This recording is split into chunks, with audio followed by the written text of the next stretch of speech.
regarding critical thinking. Okay, I have a master's degree in physiology, so you will see me in physics, you will see me in physiology. Okay, so today's subject, you know what's critical thinking now. You have an idea about the subject, and it's actually something that trains your brain. Okay, it makes you expand. It makes you more liable to discuss other opinion. It makes you build a good argument so you can defend your own opinion. Okay, all of this, how to do it, and how to assess a good argument, whether someone else is presenting it or you are preparing an argument. It will give you the knowledge of how to evaluate others' argument. Okay? So today's lecture will be how to understand a good and bad aspects of an argument. Before we go, how to understand, I put some slight notes as definitions, okay? So you will be more familiar with this subject. First is how to be a critical thinker. How you will be a critical thinker. First of all, you will be able to identify a problem. I want to discuss joining a class.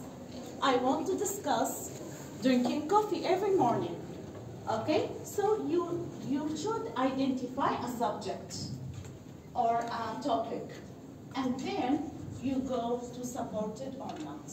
Then evaluate the subject or the topic that you are putting the decision that you will reach to. Okay? So if it's a wide subject, you are not able to get a conclusion about it. Or your conclusion will not be precise. So the narrower the topic that you are going to put for your argument, the best results or best conclusion that you will get. Then you will gather data. As I said, I'm trying to start drinking coffee in the morning. I should gather data about that. Which type of coffee? What are the advantages? What are the disadvantages of this? I should collect that data. And these data should be analyzed and evaluated. How? So I'm not going to ask someone who sells coffee, should I drink coffee or not? He's a coffee seller. He will tell you, of course, you drink, and he will convince you to drink coffee. Or I'm not going to ask someone who is totally against that. I will seek for Google. I will go to Google it. Okay? Go and Google it and take the disadvantages and advantages of that topic and write them down. Then you will see that these arguments that are supporting or against that topic, are they realistic? Do they depend on data? Are they research? So when someone says that coffee is bad, why he's saying coffee is bad? Does he have a research about it? Does he know that coffee will cause several side effects? The one who says coffee is good, why he's saying that coffee is good? Does he have a research? So what is the sample size of that research? It means how many people are included in that research. Okay? All this should be taken in consideration when you are analyzing the advantage or disadvantage or subject. What we call it premises, your evidence for that argument. Okay? You should analyze these data and evaluate them. And is the resource reliable? Are their conclusion data backed on data collection, or they are just argumentative? Argumentative means that he just gets it by discussion. It's his own opinion. So do you depend on someone else's opinion? So who's this person that you are depending on his opinion? Is he reliable? Okay, you will take your parents' opinion because you know that they always wish the best for you. But every opinion, do you take every opinion that you hear? Why? Because you have analysis, you analyze the source. Okay, so you should analyze the resource and you see is this resource is reliable or not. The other thing is identifying. Actually, there are some spelling mistakes that I noticed this morning. Is identifying assumption. I think when I did uppercase and these things, this took place, this is identifying. I will correct them and send you another copy, okay? There are some spelling mistakes that I noticed yesterday at night. Identifying assumption. Are you sure that the source are found are unbiased? What is bias? What's bias? Error. Error, okay? This error could be what? Could be something, I need to take this off. Stop it and I'm talking.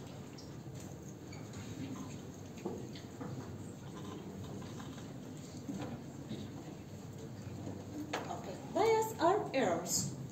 So errors are these bias by the researcher itself. So I want to sell coffee.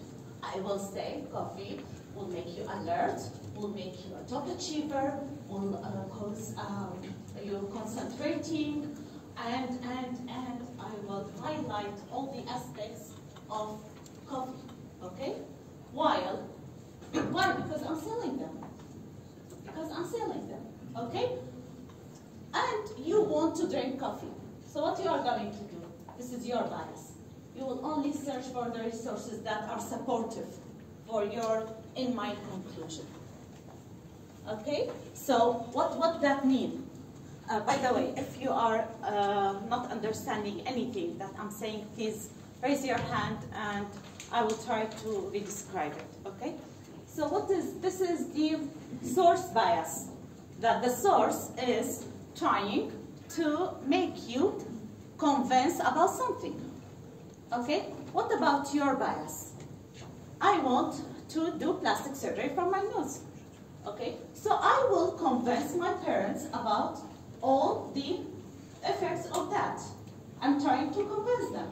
So what I'm going to do, I will search for supporting evidence to convince them. So this is, I manipulated the data. I changed the data toward to my decision. Okay? This is my bias. Or I'm doing a research and I want my results to be like that. So I will manipulate the data. Okay? This is my changing the data. Manipulation means changing as you like. Okay? So I will change the data to get me the results that I want. This is my bias. So you have two types of bias, and when you are planning an argument, you should avoid these. Establish significant. What piece of information is most important? Is the sample size sufficient? So as I said, they are doing a research on, let's say, again, for example, coffee, and they are studying it on 20 person or 20 people. And they are going to publish the result. Is the sample size sufficient? So you need a larger size. Or you take just young age group and you give them coffee every morning and you study their blood pressure, pulse rate, and blood glucose. Is that correct? And then you publish your study, you say coffee is good because they do not affect your cardiovascular system. Is this good? Nothing gonna affect their cardiovascular system. They are healthy, wealthy young people. When if he already has a hypertension or diabetes or coronary artery disease or others, and you give him this amount of coffee, you may affect his heart function. So this is the sample size, the biasing agent, how you should seek for the source of your information for building an argument. Now that was about how to, sorry, I think I skipped some. Then you go to make a decision and reach a conclusion. In critical thinking, you don't put the conclusion at first. Okay? You should not put the conclusion at first. You should build up your argument and then you give your conclusion. It's easier to hear to that. It's less irritating. When you are already giving your decision, so the listener or the one that you are trying to convince will not be interested. You made your mind.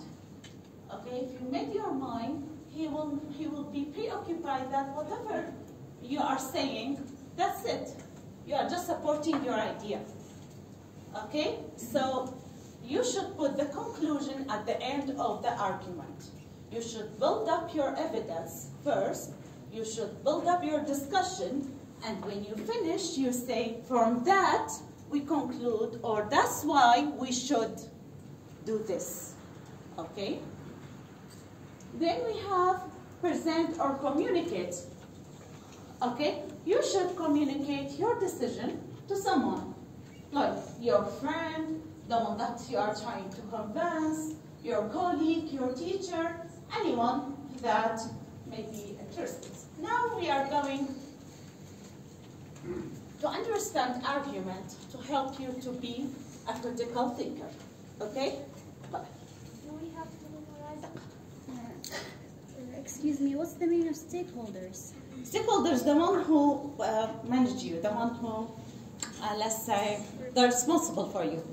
Okay? The one who, yeah, regarding memorizing, of course, it's not like I'm gonna bring how to be a good thinker as a question essay and you should list me 7. Because we have that question in the sentence. No. This is just to bring your mind to the lecture, just an introduction. Okay? I know that you have it in the previous lecture, how to be a thinker, and now we are going to study how to design an argument. It's just something, because I know that there was a gap between the 2 lectures. So just to bring your mind again to the critical thinking. So what is a good argument? What's a good argument? Who can tell me? What's a good argument? What's an argument? What's an argument? Yes, please. Opposing opinions to people that have different opinions of something, and they argue. Yeah, it is something that you believe in and you want to offer to someone else. Okay? He may agree or disagree with you. Okay? This is the argument. So argument is a reasoned attempt, so you have to have a reasoned attempt to convince the audience to accept a particular point of view about a debatable topic. Okay? So argument is a reasoned what? A reasoned attempt. I will try to convince you that critical thinking is a good subject to study. Okay? So I will give you reasons why critical thinking is important for you to study in the School of Medicine. Something may be related to philosophy. Something may be related to the colors that go, let's say, away from scientific way. Why they are putting it in the curriculum? I have to give you evidence why critical thinking is important. I think Dr. Mahdi did in the previous lecture. Okay? So, this is the attempt, our attempt to convince you. Then, he supported his attempt by what? By evidence. He told you that nowadays, all the jobs, they need critical thinkers. It's not something that you do, daily tasks, and you finish and go out. No, it should be creativity, and this creativity comes from critical thinking. You should ask why, how, is there another way to do it? All this will produce creativity in the atmosphere of working. So what we call these evidence, okay? What we call these reasons or evidence, we call them premises. Premise means supposedly provide. Supposedly is something like assumed. When I'm giving evidence, I believe that this evidence is correct, but it should not be. It may be correct, may not be correct. Okay? But since I'm giving it, I believe that this premise is correct. Okay? So this is why supposedly provide the reason or evidence that the person has for thinking the conclusion is true. I believe that coffee is something nice to drink every morning.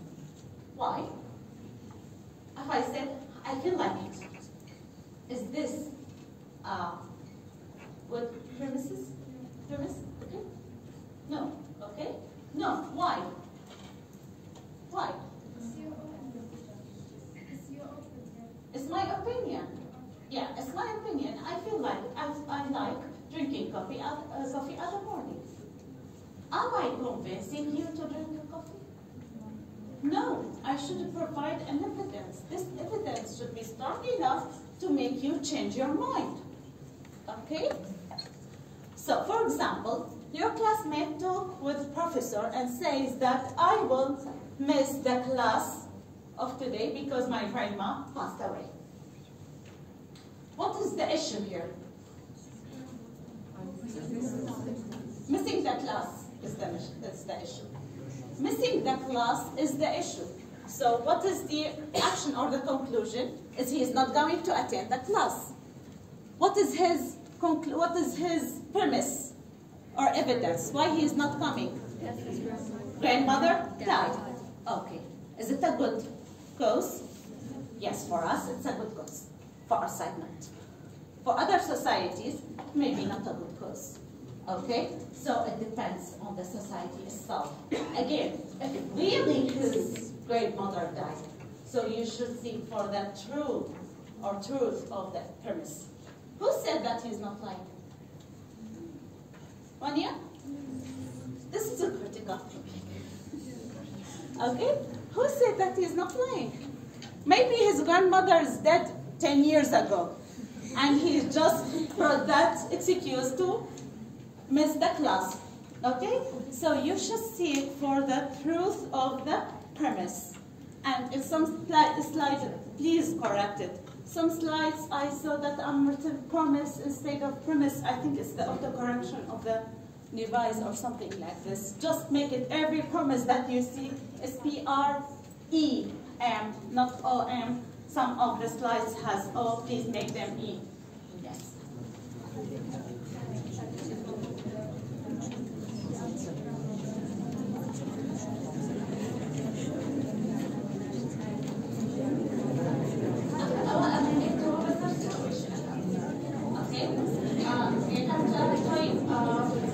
The opinion of the teacher.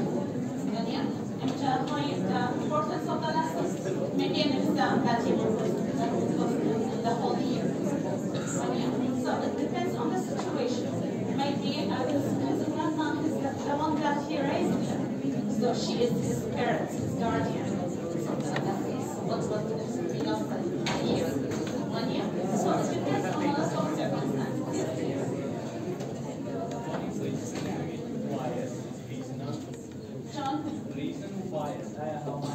No, reason is the same as the premise. Bias is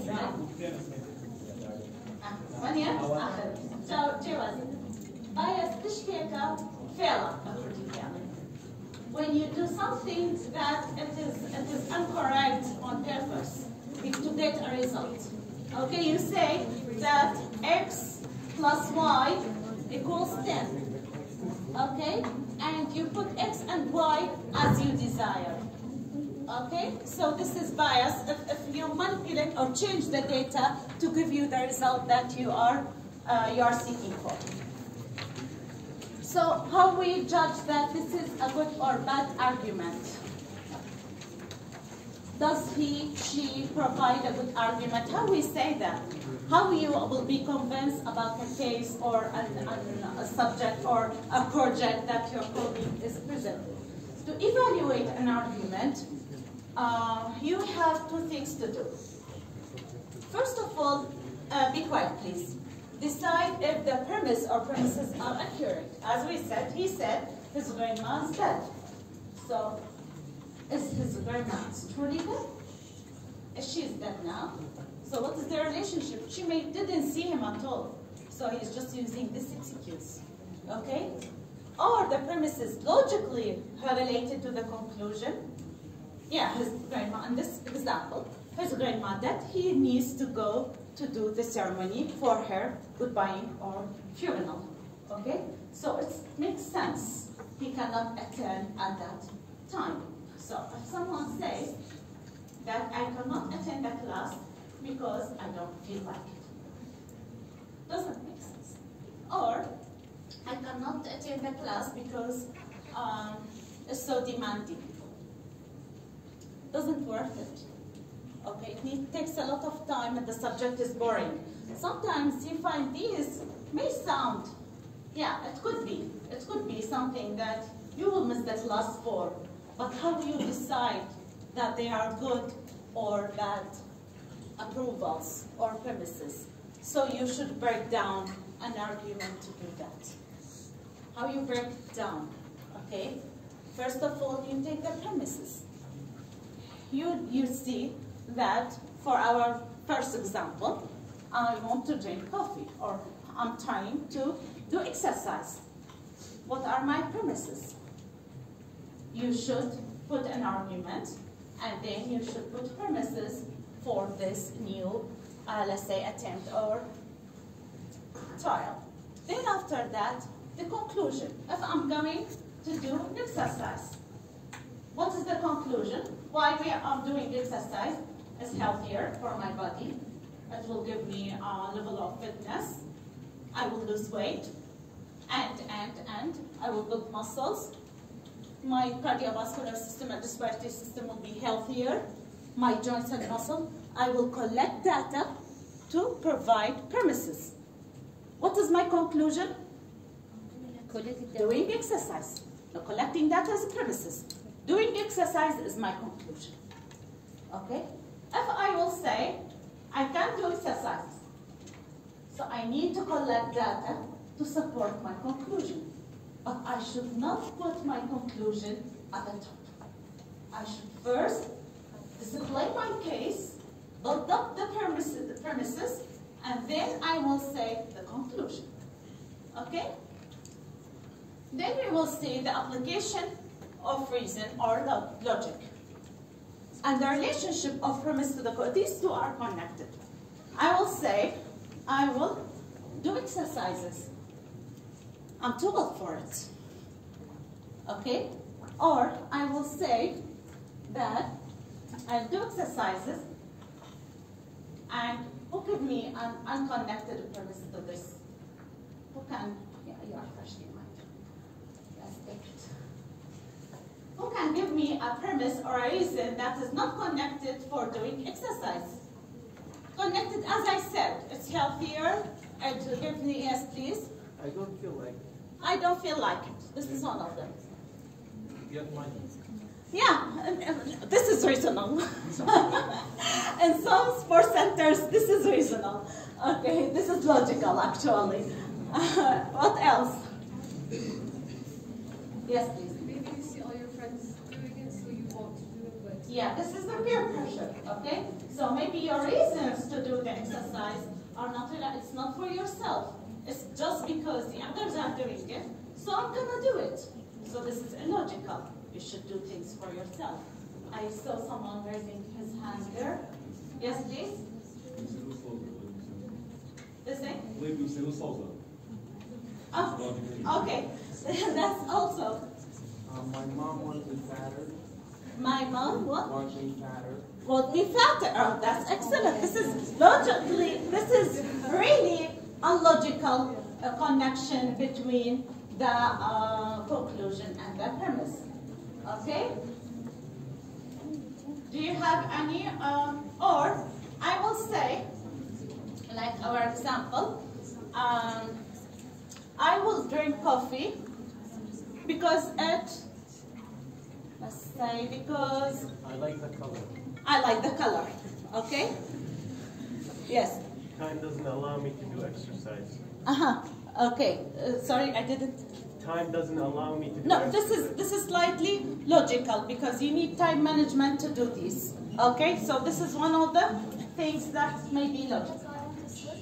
Because I want to sleep. I will drink coffee because I want to sleep. Okay? Doesn't make sense. Because it is good for lungs. because it's good for lungs. Okay, totally unrelated. So what are the premises, or what is the premise? When someone offers an argument, they give you their position or stand on some issue. يعني cheer. When I want to convince you about something, I will give you how I see it, my point of view, to convince you about that subject. As I said, someone who is selling coffee will try to convince you about drinking coffee. Okay? Ania? So someone who is doing exercise or is a sport trainer will try to convince you to do regular exercises. So how they will do this? You want to apply for a specific class, they do this by providing premise. Okay, evidence. Premise means evidence, means reason why he is suggesting that. For example, you want to apply for a specific class and you ask your friend to advise you. And your friend say, do not apply for it. You like it. It's a subject, let's say, that you have in your 3 elective modules. Okay, so you select one of them. And you like one of them, and you say that I will choose this one. And he will tell you, do not apply for it. He has to convince you. Why he's suggesting not to apply for that module or for that class? Okay, how he is gonna convince you? By providing premise. This premise we call it reasons or claims that that your friend gives to you, and by this premise you will conclude or he will conclude why you should not apply. Okay? Sometimes the person making an argument will make it easier to you to show you where's the premise by saying, because he will tell you, as our example, your friend will tell you, don't apply because the subjects are not so practical. Okay? So, is this premise logical? Yes. Is it connected to the conclusion? Yes, it's connected to the conclusion. Maybe the subject is not practical and you will not need it on your work. So why you are wasting your time in it? So this evidence or this premise is logical and strong premise. If he says what he said, what he used, because, or he said don't apply due to as something. Don't apply as shown by research or statistics, and he will give you the cause why you should not apply. Okay? Or given that information, and he will continue. So these words will be in front of the premise. This will make it easier for you to make it part, which is the premise, which is the conclusion, to make it easier for you to assess an argument. You should pay attention for these because they will guide you to the premise, but sometimes the premise is not, let's say, is not following these words, but it's sometimes even it is not stated. So the premise is something that you can conclude from the argument. That's something you may know it already. This is called unstated premise. Unstated premise is something that's hidden. Like what? I'll give you an example. I will say, don't apply for that. Don't apply for that class, and that's it. I will stop. This will give you the what?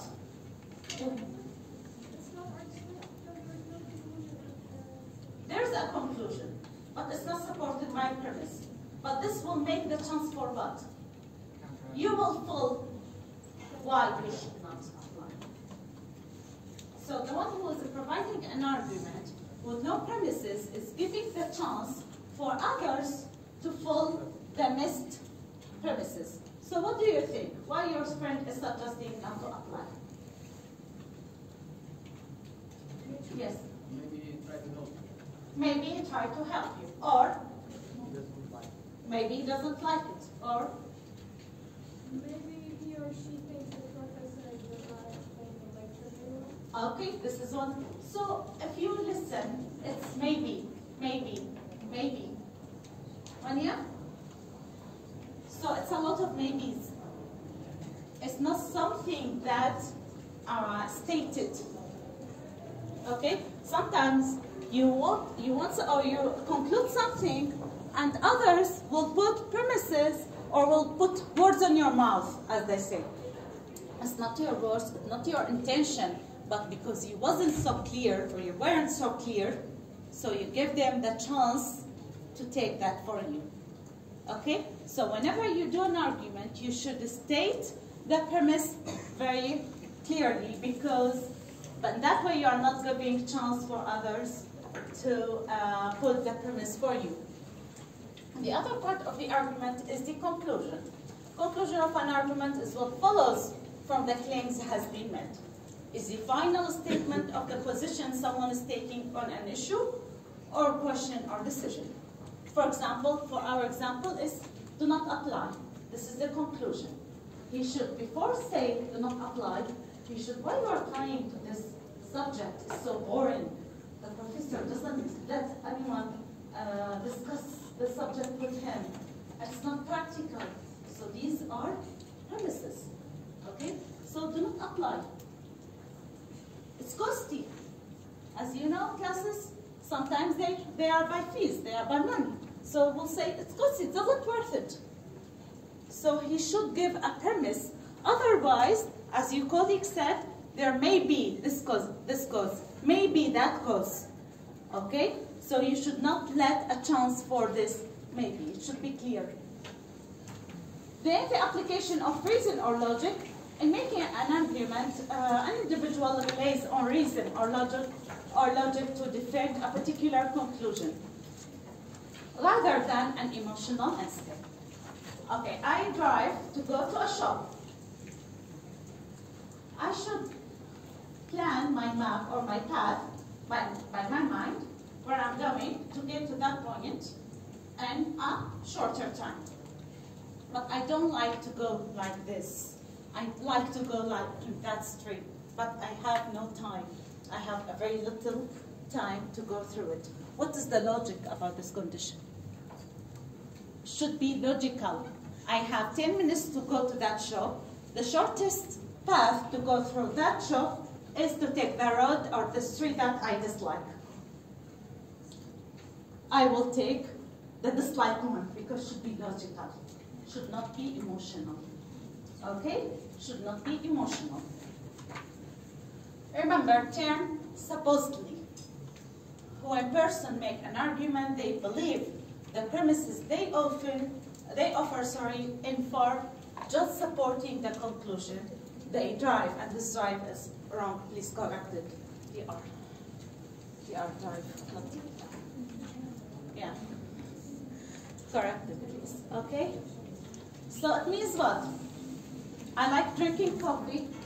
Okay? So what I will give a premise that I believe.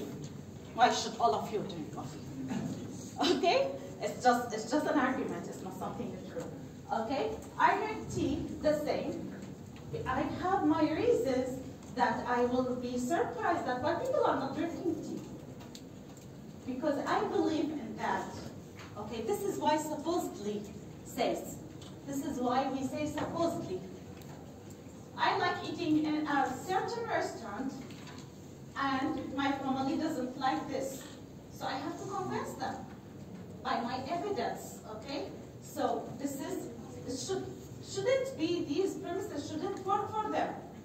It may be this, they may disagree with me, but it is supposedly, I believe in it. So I'm the one who is giving the argument, okay? However, the point of applying critical thinking to argument is to evaluate whether that is the fact, is the case. After you give the premises, and then you will argue about it, and then you will see this is actually how you critical. Back to our example of asking your friend an advice to take specific class. Imagine his answer is, It starts very early in the morning, and I'm not a morning dad. Or the professor is so boring. It's demanding. Are these logical? Do they make sense? Maybe. For someone who works late at night, it's difficult. Difficult to get out up in the morning, early morning. Sorry. I had group work, so I'm talking for 4 hours. So these reasons may be logical for someone, but maybe not. So the first one, he is not a morning person. I'm sorry, could you return to the previous slide? There's one sentence that we did again. Which one? The previous one, however, the point of applying critical thinking, the last sentence. Could you please However, the point of applying critical thinking to argument is to evaluate whether that is in fact the case. What's your problem with it? I didn't get it. Can you quite repeat it? So when you are, why we are doing arguments? Why we are doing arguments? To display our opinion and trying to convince others. Okay, this is argument. It shouldn't be true. It could be true, it could be false, but it's your opinion and you want to make the others to believe in it. Okay, so this is how critical thinking is applied in argument. Okay? Yeah.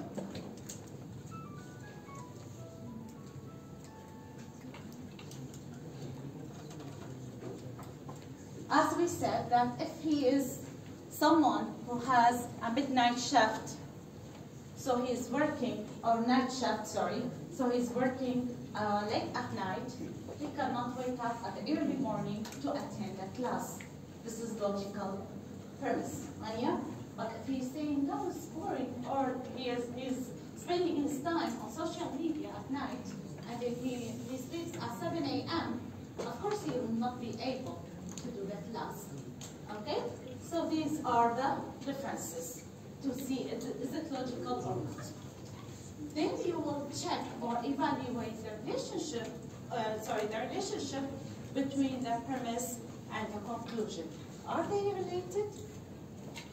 So I'm saying,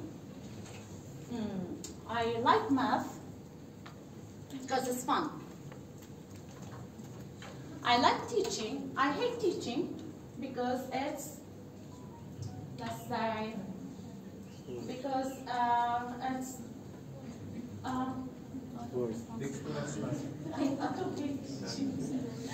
okay, something that you give something that totally unrelated to the subject. Okay, so when you come, or I'm gonna miss the class because you said I don't like it. So because I have a lot of hours that I can be absent in them and I didn't use it till now. Okay, so مجالي هي تذكر غياب بوشي مني توا. ونيا. So these are illogical premises. So to analyze a correct answer, you should not evaluate the conclusion and the premise separately. Both of them make sense, but they are not connected. Okay? Consider the relationship between them. If the premise do not directly address the question in hand, in this case, should I take the class? You should question your friend's opinion. Okay, he is not giving me a premise that supports his conclusion, so I am listening for him. As I said at the beginning, you hear a lot of opinions. Everyone sees you. Okay, anyone will give you an advice in every aspect of our daily life.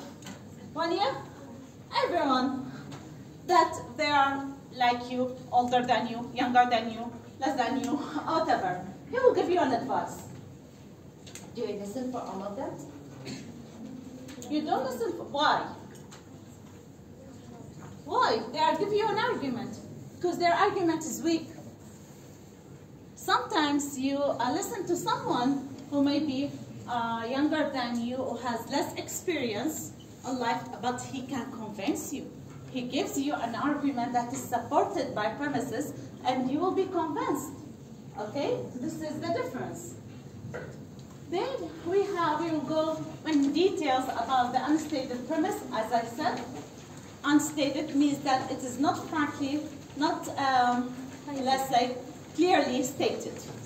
Okay, so they are hidden premises. A premise that for some reason is simply assumed rather than directly stated. This is the unstated premise. Example, consider the following argument. It is not required for you to do an internship. You should rather spend your summer on the beach. So do not do the internship. Where's the conclusion? Don't do the internship is the conclusion. Why? Where's the premise? Not stated. You can conclude it. How can you conclude it? What do you conclude from this? By mentioning going to the beach, it means that it's boring. So going to the beach is way More fun. Yeah. Okay. So what else? Who can state another premise? Who can take? Yes, please. Maybe the other person wants to take her place. Yeah, maybe trying to take her place in the internship. So he is pushing her to the beach, and he will apply for the internship. This could be. What else? Yes, please. Maybe you'll be tired and like to. Yes. Have some rest. So you assume that the one that is providing the argument says don't apply for the internship because you should be relaxed. You should enjoy the beach. You should make that seat empty. Okay? Whatever. So what is this? It is not stated premises. You are assuming what the arguer is saying. So the unstated assumption here is that people should do what they want to do. Means what? Don't go to the internship. Go and have fun. Go and enjoy your time. It's summertime. You should enjoy, but it doesn't say that it's summer. But maybe it's summer, so you could go to the beach and enjoy your time instead of doing an internship. Who says that this internship is necessary for you? Rania? You may be just wasting time and money. Rania? So you should go. So this is all unstated. If they clearly state their premise, we would understand why he had this conclusion. As we will see later on how these will be. I think I'm taking a lot of time. You should go faster. So the problem with unstated assumption is that they are not true. They may be true, maybe not, like any premise, okay? But they are can lead to incomplete argument analysis. You know the conclusion, but you don't know what is the premise. Why the writer said that? Yes, please.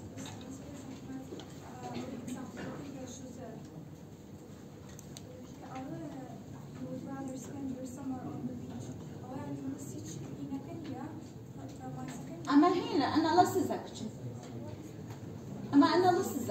Our blue one between the two quotation mark is the argument set. Yeah, you are assuming that. You are assuming this is the analysis. This is what we put. The one in the blue one is the original argument. This is how we analysis. This is our analysis, okay? As we said, it is not is this premise is true, is it, let's say, good or weak or logical or not. It is incomplete. You cannot assess an argument if you don't have a conclusion and an obviously stated premise. So not all unstated assumption will be true or accurate or reasonable. If you are the one making an argument and give some premise, this is premise, please correct it. Some premise unstated, then someone else will fill the gap for you. As you see, we have different opinions, each one of them suggesting one cause. Okay, why we should not go to the internship, why we should not apply for that class because the writer of the argument didn't state the premise very obviously. Okay? When making an argument, you should always be alert about unstated assumptions. Sometimes there's no need to say them. Sometimes it should to say them. So to be right in an argument, you don't need to raise your voice. You need to improve yourself. You need to improve, not yourself, sorry, your point of view. Okay? You need to improve your point of view. So being loud doesn't